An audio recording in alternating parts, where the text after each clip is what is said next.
Welcome to only IAS. आज है 24 जून 2020। तो आइए स्टार्ट करते हैं आज का करंट अफेयर्स एमसीक्यू। देखते हैं पहला क्वेश्चन अटल पेंशन योजना के बारे में है। पहला स्टेटमेंट ये बोलता है कि ये स्कीम 18 से 40 वर्ष की आयु का कोई भी व्यक्ति ज्वाइन कर सकता है। दूसरा स्टेटमेंट ये बोलता है कि जो कंट्रीब्यूशन लेवल है वो वैरी नहीं करेगा और हर व्यक्ति के लिए, वो किसी भी उम्र का हो और कभी भी ये स्कीम ज्वाइन करे, उसके लिए कंट्रीब्यूशन लेवल सेम ही होगा। तीसरा ये है कि इस स्कीम को एडमिनिस्टर किया जाता है pension fund regulatory and development authority के द्वारा नेशनल पेंशन सिस्टम के माध्यम। बताइए कौन सा स्टेटमेंट करेक्ट है, कौन सा इनकरेक्ट है। अगर आपने सही जवाब सोच लिया हो तो चलिए बात करते हैं। आप आसानी से समझ सकते हैं कि यह स्टेटमेंट करेक्ट है। क्यों? क्योंकि जो पेंशन होगी वो 60 साल के बाद मिलती है, तो 60 साल तक आपको कुछ अमाउंट तो जमा करना होगा जिसके ऊपर आपको पेंशन मिले। अगर आप 50 साल की उम्र में ज्वाइन ही करेंगे तो आप कितना अमाउंट जमा कर पाएंगे, क्योंकि बहुत छोटा अमाउंट लिया जाता है।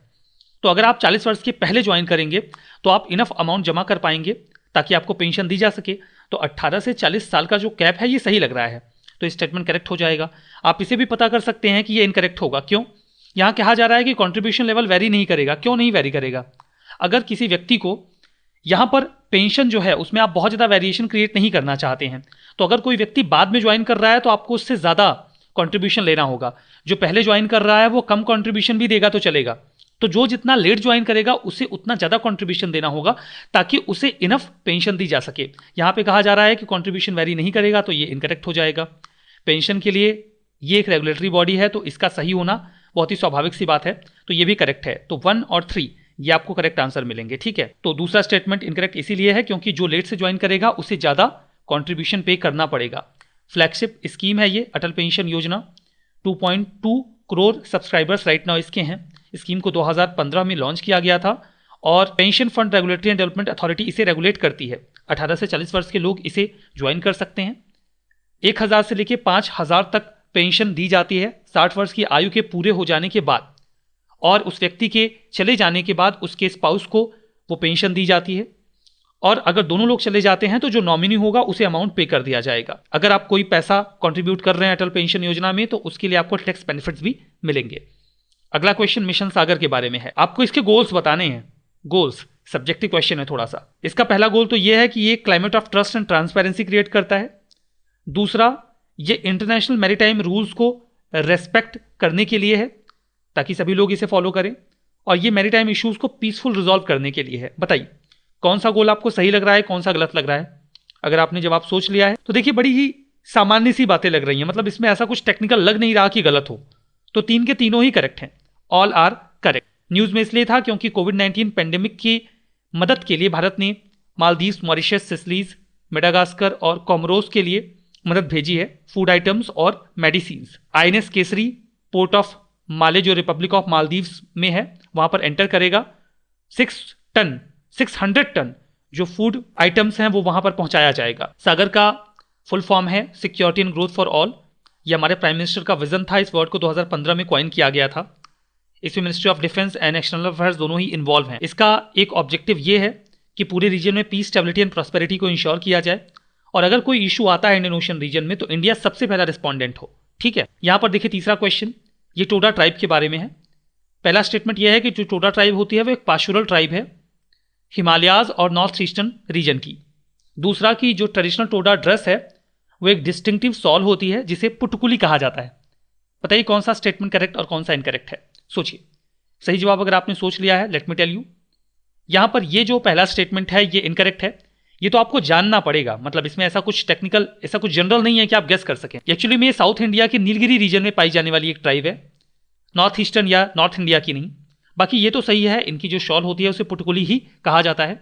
यहां पर देखिए बताया गया है कि नीलगिरी जो हिल्स हैं साउथ इंडिया की वहां पर ये पाए जाते हैं। न्यूज में इसलिए थे क्योंकि जो टोडा आर्टिशंस हैं ये कई सारे स्टाइलिश मास्क बना रहे हैं जो लोगों को काफी पसंद आ रहे हैं। इनकी लैंग्वेज द्रविडियन होती है। ये छोटे छोटे सेटलमेंट में रहते हैं, 3 से 5 फैमिलीज या हाउस का इनका सेटलमेंट होता है। इनकी जो लैंग्वेज है वो पोहोर होती है, और जो इनके डिस्टिंक्टिव सॉल है वो पुटकुली होती है। इनकी जो शॉल होती है बहुत ग्रैंड गारमेंट होता है, ये ओकेशन पे पहनते हैं, और इनकी जो एम्ब्रॉयडरी की जाती है वो बहुत ही खूबसूरत होती है। इनके इस आर्ट को जीआई टैग भी दिया गया है। चौथा क्वेश्चन वर्ल्ड इन्वेस्टमेंट रिपोर्ट के बारे में है। पूछा गया है इसे कौन इशू करता है, UN conference on trade and development, world economic forum, world trade organization या ओईसीडी। इस नेचर के प्रश्न लगभग हर साल यूपीएससी के द्वारा पूछे जाते हैं। आपने सही जवाब सोच लिया हो तो सही जवाब है A, UN conference on trade and development.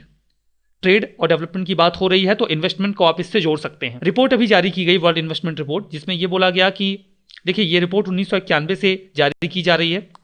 India को 9th लार्जेस्ट रेसिपिएंट बताया गया 2019 में 51 बिलियन एफडीआई के साथ। 2018 में इंडिया की रैंक 12 थी 42 बिलियन एफडीआई के साथ। अभी 2020 में पेंडेमिक की वजह से जो फॉरेन इन्वेस्टमेंट है वो लगातार घटेगा। 1.54 ट्रिलियन हुआ करता था 2019 में।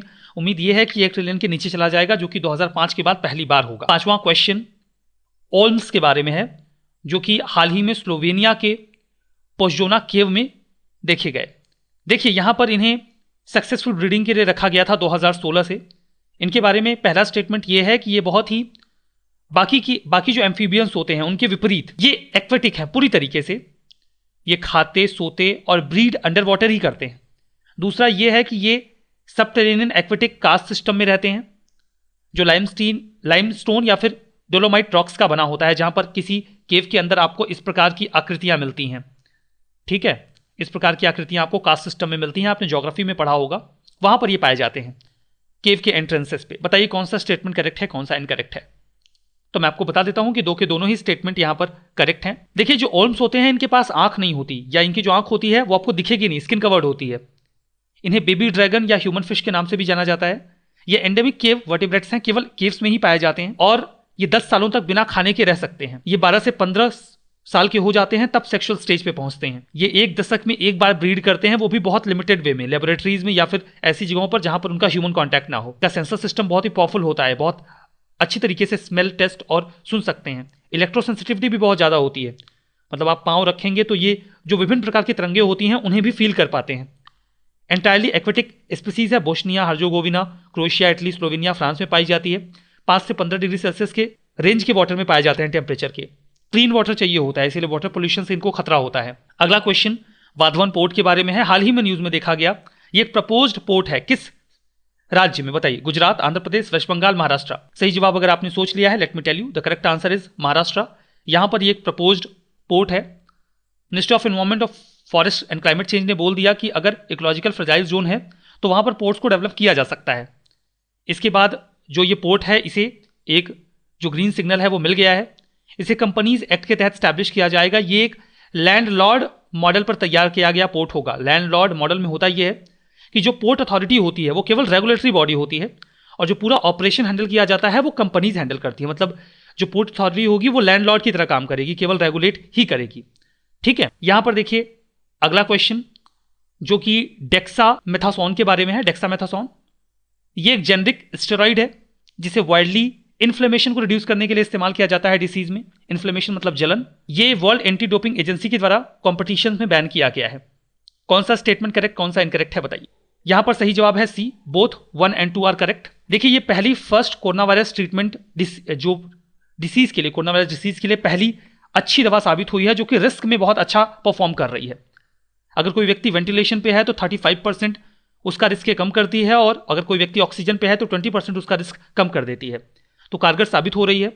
इसका इस्तेमाल इसके पहले कई तरीके की डिसीज में किया जाता था, जैसे रियूमेटिज्म, जो जोड़ों का दर्द या इन्फ्लेमेशन होता है, अस्थमा और एलर्जीज होती हैं उनमें। जो डेक्सामेथासोन है इसका इस्तेमाल कई बार जो एथलीट्स होते हैं वो एनर्जी को बढ़ाने के लिए करते हैं, और इसीलिए जो वाडा है उसने इसे बैन कर रखा है। अगला क्वेश्चन यानोमानी के बारे में है, जो कि एक इंडिजिनियस ट्राइबल ग्रुप है। ये कहां का नेटिव है आपसे पूछा गया है, हाल ही में न्यूज में देखा गया। Amazon rain forest, Miombo woodlands, Sumatra rain forest या फिर Andaman and Nicobar islands.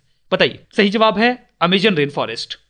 News में इसलिए देखा गया क्योंकि यानोमानी का एक इंडिजिनियस जो बॉय है वो ब्राजील में कोविड-19 से अफेक्टेड पाया गया, जिससे अमेजन ट्राइब को खतरा महसूस हो रहा है। इन्हें साउथ अमेरिकन इंडियंस के नाम से भी जाना जाता है। ये ओरिनोको रिवर बेसिन के आसपास पाए जाते हैं। इनकी संख्या 27,000 के आसपास है। ये स्मॉल स्कैटर्ड वे में रहते हैं, हंटिंग करके अपना जीवन यापन करते हैं, या फिर स्लैश एंड बर्न एग्रीकल्चर भी करते हैं। अगला क्वेश्चन मैपिंग पर है, जो कि पैम्पेरो के बारे में है। पहला स्टेटमेंट ये बोलता है कि एक burst of cold polar air होती है, जो कि वेस्ट, साउथ वेस्ट और साउथ के रीजन से ब्राजील, अर्जेंटीना, उरुग्वे, पराग्वे और बोलीविया, इनके इस रीजन से फ्लो करती है। दूसरा स्टेटमेंट ये बोलता है कि जो पैम्पेरो है वो एक स्टॉर्म होता है जो कि काफ़ी लंबे समय से जो हाई ह्यूमिडिटी और एक्सट्रीम हीट का समय होता है ब्यूनस आयर के पूरे रीजन में, उसे समाप्त कर देता है। बताइए, इस हिसाब से आपको महसूस हो रहा होगा कि पेम्पेरो जो है वो एक प्रकार की कोल्ड विंड होगी। तो बताइए कौन सा स्टेटमेंट सही है, कौन सा गलत है।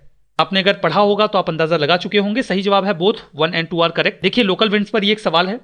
जो पेम्पेरो है वो एक कोल्ड लोकल विंड्स है जो कि साउथ के रीजन से फ्लो करती है, और इस रीजन में जब बहुत गर्मी का माहौल होता है तो वहां पर जाने के बाद वो उसे एक ठंडे एटमॉस्फेयर में कन्वर्ट कर देती है। ये ब्राजील, अर्जेंटीना, उरुग्वे, पराग्वे और बोलीविया के रीजन में फ्लो करती है।